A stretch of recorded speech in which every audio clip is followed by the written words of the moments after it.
Hello, this is Dr. Do again. This video is outside of medicine. Continue to read the Iliad by Homer. I'm going to continue to read. One more thing. Take it to heart, I tell you.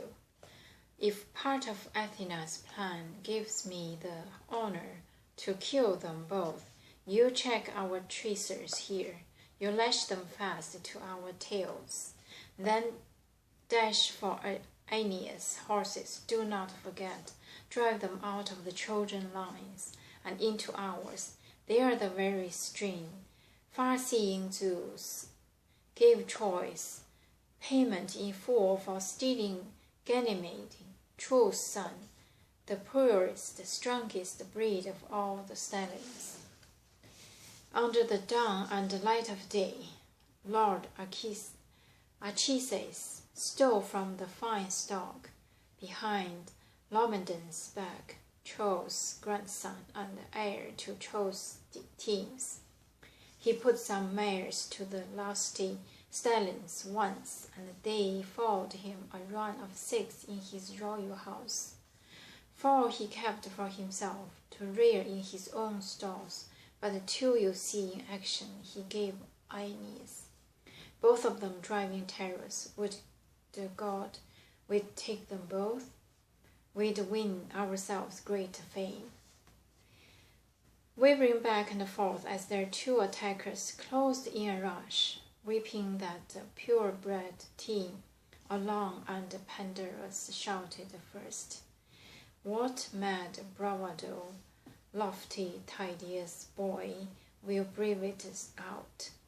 So, my arrow failed to bring you down, my tearing shot? Now for a spear, we'll see it, if this can kill you. Shaft poised, he hurled, and his long shadow flew, and it struck Tydeus' shield. Brazen spearhead winging, trailing right on through to his breastplate. Pandarus yelling over him wildly now. You are hit, clean through the side. You won't last long, I'd say. Now the glory is mine. But never shaken, staunch Diomedes shot back. No hit, you missed. But the 2 of you will never quit this fight, I'd say, till one of you dropped and dies and glads with blood. Ares, who hacks at man behind his rawhide shield. With that he hurled, and Athena drove the shaft, and it split the archer's nose between the eyes. It cracks his glistening teeth, the tough bronze cut off his tongue at the roots, smashed his jaw, and the point came ripping out beneath his chin. He pitched from his car, armor plunged against him, a glimmering blaze of metal dazzling round his back.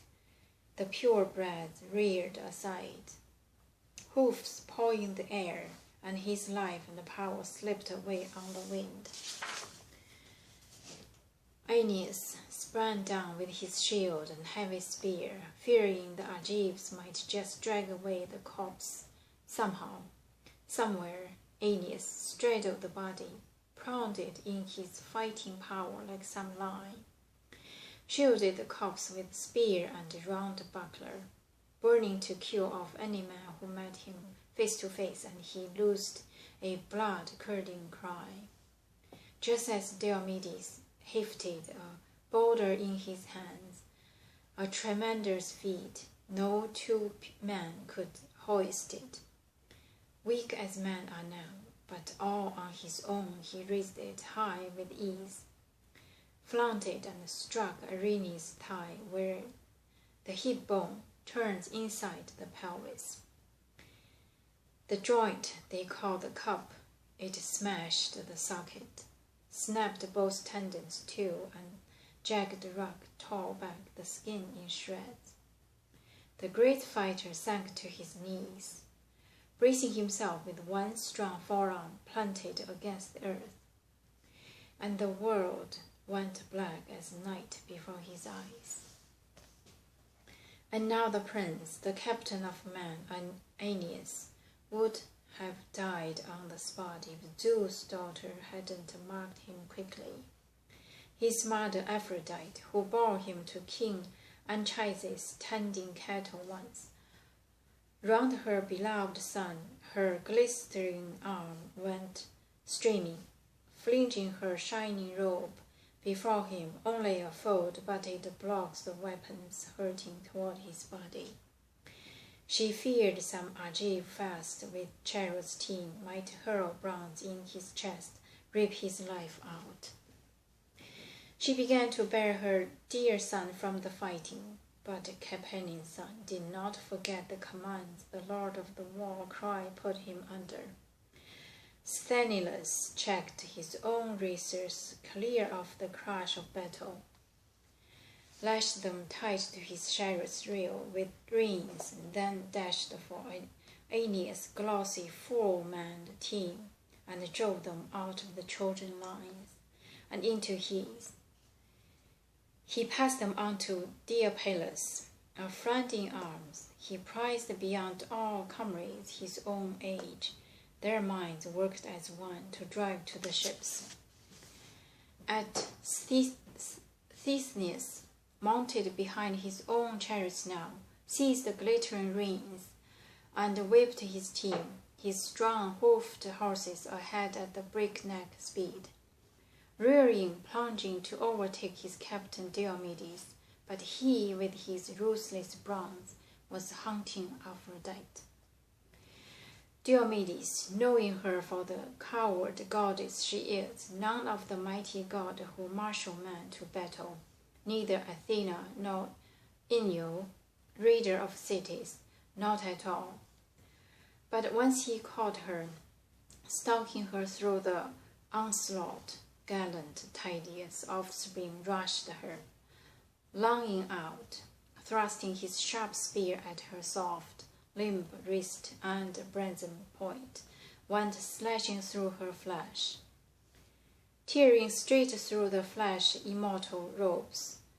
The Greeks themselves had made her with their labor. He gorged her just where the wrist bone joined the palm, and immortal blood came flowing quickly from the goddess. The aether that courses through their veins, the blessed gods. They eat no bread, they drink no shining wine, and so the gods are bloodless. So we call them deathless. A piercing shriek. She reeled and dropped her son, but Phoebus, Apollo, plucked him up in his hands and swept him around in a swirling dark mist, for fear some Argive fast with chariot's team might hurl bronze in his chest, rip his life out. I'm going to stop here today and continue next time. Thank you for watching.